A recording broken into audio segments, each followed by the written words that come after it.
Greetings. We have an interview here together. We're here with Vishen Lakhiani. This is the series of interviews that the Siena Secondary Fund is doing with different successful entrepreneurs and investors, just to Right. get their essence of their journeys and some of the learnings that they have got down the road.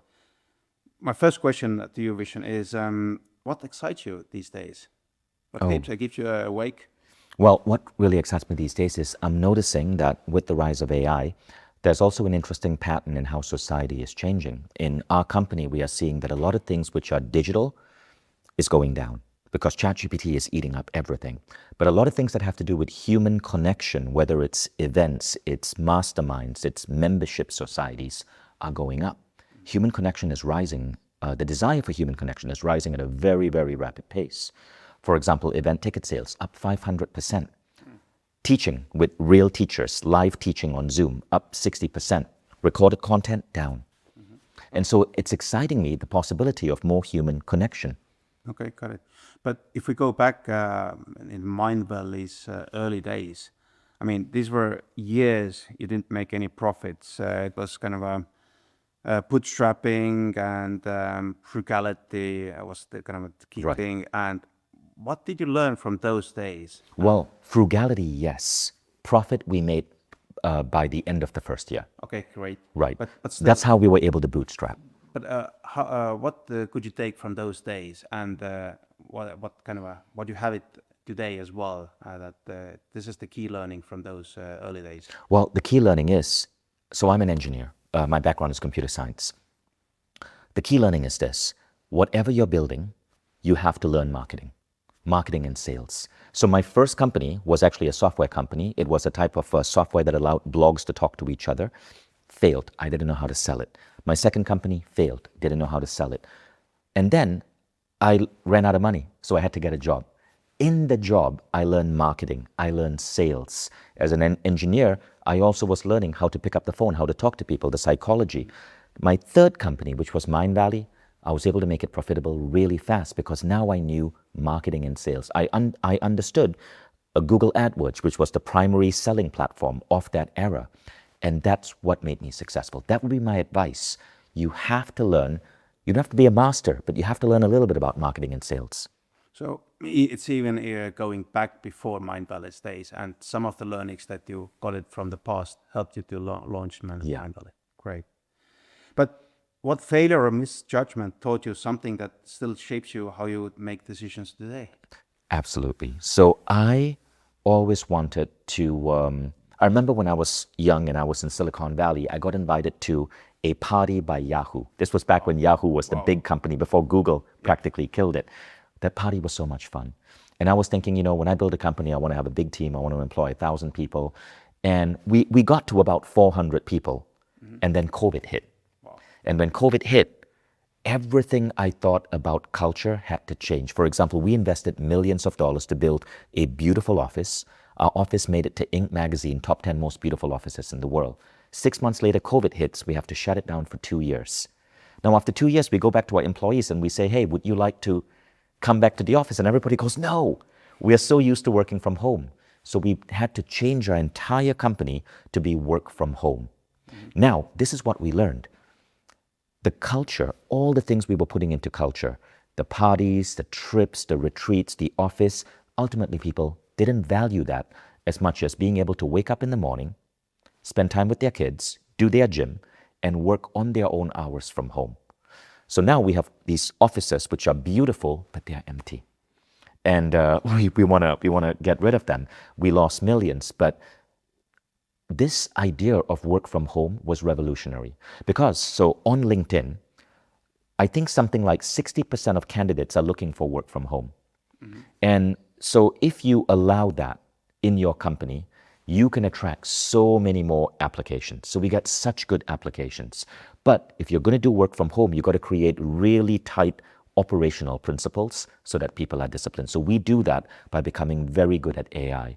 We use effective data management using tools by Airtable. We have our own internal AI that helps us run the company. And we've become a case study for AI applied to private enterprise. But how do you do it with the social interactions? I mean, if they're like all around the world. That's the hard part. That's the hard part. So every 6 months, I travel back to Kuala Lumpur, where we have a big office for about 200 people. And 1 day a week, people come in the office, only on Thursdays. In Estonia, we just shut down our office yesterday. We had an office here for 10 years. We shut it down yesterday because people were not using it. And it was really funny. COVID changed the behavior of everyone. Great. But coming back to the business, what opportunities did you pass on that you now wish you had backed or invested, or were there some necessary trade-offs? Or Yes, there were many ideas that I felt I should have jumped on, but at that time, we didn't have the skills or the number of engineers we needed or the right people. It was a different time, so I have no regrets. But definitely, you can look back and you can say, I missed this and I missed this and I missed that, and there were certainly a lot of things we missed. Okay, but besides the Mindvalley, which is your core business, if you look at the investments that you have made, which of them have surprised you the most, either by outperformance, your expectations, or failing? So the investments that I made personally that really surprised me was AI funds. So early in 2019, I started putting money in funds dedicated to AI. So these funds include portfolio companies like NVIDIA, and those took off insanely well. But how did you understood that this is the future, and how did you pick the right bets then? Well, because my background is computer science, I could see where it was going. Okay. And we were already in 2019. I read an article in The Economist magazine about the future of AI way back in 2019, and I knew it was coming. So we started changing some of the ways we ran the company way back in 2019 to support that era of AI. For example, we read that 80% of any AI project is basically organizing your data. And so one of the first things we did, going all the way back to 2019, 2020, is we put all our teams, all our data on applications like Airtable. And then now, literally, we feed Airtable into AI, and we're able to create a really intelligent set of systems to help govern the company. We started doing it way back when I read that Economist article. Okay, got it. Well, if you look at now 6 years to the future, what would be your bet? Quantum computing.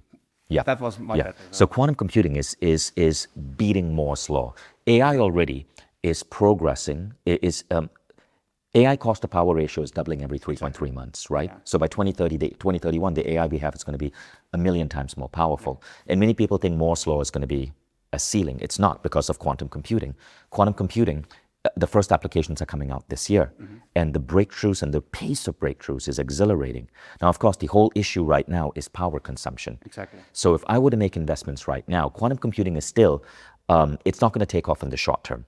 I would probably wait 1 or 2 years before you start putting money in quantum computing. Where I think is a good investment area to look in right now is nuclear power. Nuclear power. Because people have a rubbish, negative idea of nuclear power, but very often that's because they were thinking about first-generation nuclear power plants. I think I remember reading in Peter Diamandis' book Abundance that nuclear power back then had reached 4th generation, and now I don't know what generation it is, but it's so much safer, it's so much cleaner, the innovations are coming, and I think nuclear power is a great investment right now. Let's have a short round of lightning fast questions and fast answers, one word or a short sentence. So what is always in your carry-on? Always in my carry-on? Yep. Well, always gym gear. Nice. I like it. What's your most irrational habit? My most irrational habit? Irrational. It's a hard question, I know. Yeah. So my most irrational habit is probably social media. Serves such useless purpose, but sometimes you get hooked on just checking your Instagram. Yeah, I understand it. If you weren't doing this, you would be? If I weren't doing this, I'd be a writer. Nice. Interesting. One app you wish didn't exist? One app that I wish didn't exist? Instagram? Instagram can serve its purpose. Gosh, TikTok. It can be so addictive. Okay. What's one thing that you collect on purpose or not? One thing that I collect on purpose. Yep. Okay, so I have this weird obsession. Whenever I have a party, I have friends over, and we open up a bottle of wine. I take the cork, I write the name of the event on the cork, and I save it in a little jar. And some days I look back and I go, oh, that was so-and-so's birthday. That was that nice little dinner gathering with my dad and family. So I collect corks. That's a nice habit. Thanks for the time, and let's chat again. Thank you. That was awesome. Thank you.